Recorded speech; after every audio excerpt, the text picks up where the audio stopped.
नमस्कार 11 स्पेशल के साथ मैं हूं दीपक कुमार। स्कूल वो जगह है जहां शिक्षा मिलती है, पर अगर अपनी एफिलिएशन के लिए स्कूल झूठ बोले तो क्या उस स्कूल में दी जाने वाली शिक्षा ईमानदार होगी? ये बड़ा सवाल है। जी हां, 3 स्कूलों का ये गोलमाल उजागर हुआ है। सीबीएसई ने ये जानकारी दी है कि 3 स्कूलों ने उन्हें मान्यता के लिए गलत जानकारी दी। जितनी जमीन थी नहीं उतनी की जानकारी दी गई। सरदार पटेल पब्लिक स्कूल ये एक स्कूल है, क्रेसेंट पब्लिक स्कूल ये दूसरा स्कूल है और तीसरा स्कूल है मिथिला एकेडमी। इन तीनों स्कूलों ने मान्यता के लिए गलत जानकारी दी। तो बोकारो के ये 3 स्कूल हैं, Sardar Patel Public School, Crescent Public School और मिथिला एकेडमी। खबर है कि इन स्कूलों ने सीबीएसई को गलत जानकारी देकर एफिलिएशन हासिल किया। पूरा मामला इस रिपोर्ट के जरिए समझिए। स्कूलों का फर्जी एफिलिएशन, 3 स्कूलों का गोलमाल, सीबीएसई को दी गलत जानकारी, जितनी जमीन थी नहीं उसे भी अपना बता दिया। हम जहां जिस स्कूल में भी शिक्षा लेते हैं वो हम सभी के लिए शिक्षा का मंदिर है, पर अब उस संस्थान के डायरेक्टर की ओर से या फिर बोर्ड ऑफ डायरेक्टर की टीम की ओर से उस मंदिर को जालसाजी कर गलत तरीके से एफिलिएशन लिया गया हो तो आप उसे क्या कहेंगे? खुद ही सोचिए। आइए जानते हैं कि आखिर पूरा मामला क्या है। बोकारो के रहने वाले डॉक्टर राजकुमार की ओर से बोकारो स्टील प्लांट यानी कि बीएसएल से वर्ष 2019 के अक्टूबर माह में आरटीआई के माध्यम से ये मांग की गई थी कि बोकारो जिले को संचालित होने वाले स्कूलों को कब और कितनी भूमि आवंटित की गई है। इसके आलोक में बोकारो स्टील प्लांट में 7/1/2020 में कई स्कूलों का आवंटित जमीन का ब्यौरा दिया गया, जिसके बाद 3 स्कूलों का गोलमाल सामने आ गया, जिसमें Sardar Patel Public School, Crescent Public School और मिथिला एकेडमी में खेल हो गया। अगर आप भी सोच रहे होंगे कि इसमें गोलमाल क्या है, मामला ये है कि इन स्कूलों को बीएसएल की ओर से 50-50 डेसिमल जमीन स्कूल के लिए 33 साल के लिए लीज पर दी गई, परंतु तीनों स्कूलों के डायरेक्टर ने सीबीएसई को जमीन का रकबा बढ़ाकर स्कूल के नाम पर एफिलिएशन करा लिया, जबकि नियमतः स्कूल का एफिलिएशन नहीं होना चाहिए था।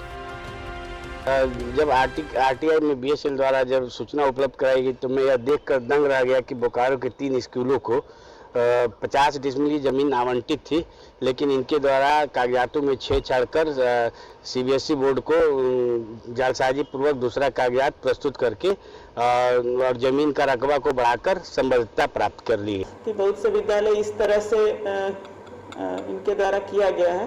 तो यदि मामला इस तरह से हम लोग मतलब संज्ञान में लिया गया है, जैसे होगा जांच करा करके हम लोग उस पर एक्चुअल स्थिति लेंगे कि क्या स्थिति बन रही है, उसके बाद उसके संबंध में विभाग से भी मार्गदर्शन लेकर के हम लोग आगे बढ़ेंगे।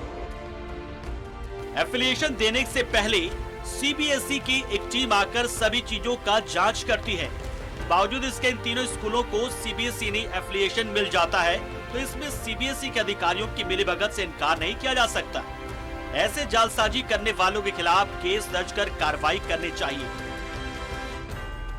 बीएसएल के द्वारा कई स्कूलों को जमीन आवंटित किया गया था, लेकिन जिस तरह से 3 स्कूल हैं जो कि Sardar Patel Public School, Crescent Public School और मिथिला एकेडमी, इनको बीएसएल के द्वारा 50 डिसमिल आवंटित जमीन किया गया था, लेकिन जिस तरह से इन स्कूलों ने सीबीएसई बोर्ड को धोखा देकर एफिलिएशन करा लिया है, यह बहुत बड़ा जालसाजी है। जी, मैं आपको बता रहा हूं कि 50 डिसमिल का रकबा बढ़ाकर सीबीएसई में ज़्यादा जमीन दिखाकर इसको सीबीएसई से एफिलिएशन लिया गया, जो कि बहुत बड़ी जालसाजी है।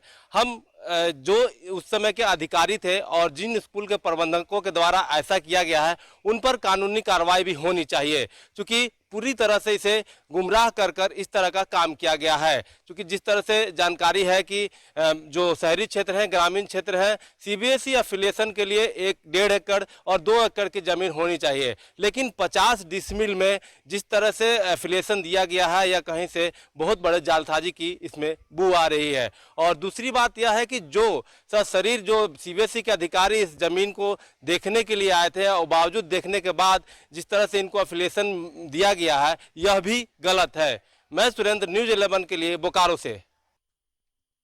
संवाददाता सुरेंद्र का रुख करते हैं और उनसे जानते हैं कि इस गड़बड़ झाले के पीछे आखिर है कौन, किसकी संलिप्तता रही, और साथ ही ये भी जानते हैं कि अब जब ये गड़बड़ी सामने आ चुकी है तो क्या कार्रवाई की संभावना है। जी सुरेंद्र।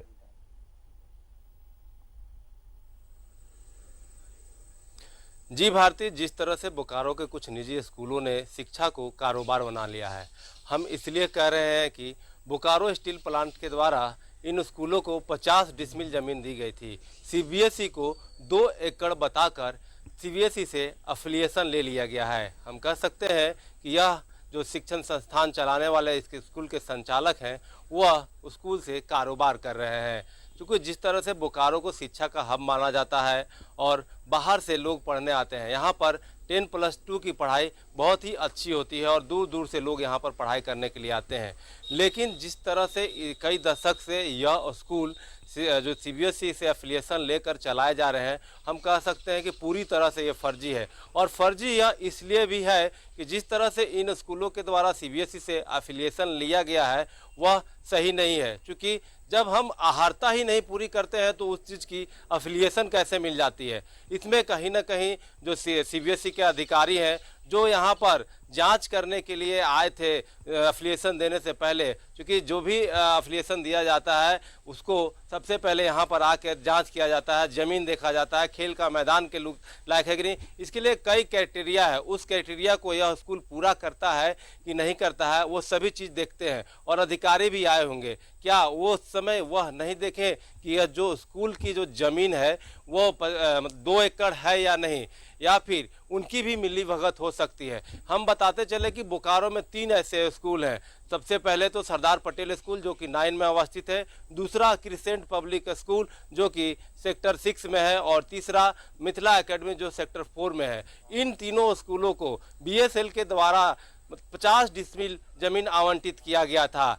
और यह मामले का खुलासा तब हुआ जब डॉक्टर राजकुमार ने बीएसएल से आरटीआई मांगा। उसके बाद यह पता चला कि इन स्कूलों को मात्र 50 डिसमिल जमीन दिया गया है, बावजूद उसके ये स्कूल 2 एकड़ बताकर सीबीएसई से अफिलिएशन ले लिए हैं। तो हम कह सकते हैं कि यह स्कूल के जो संचालक हैं ये शिक्षा नहीं दे रहे हैं, यह कारोबार कर रहे हैं, चूँकि यह पूरी तरह से फर्जी है।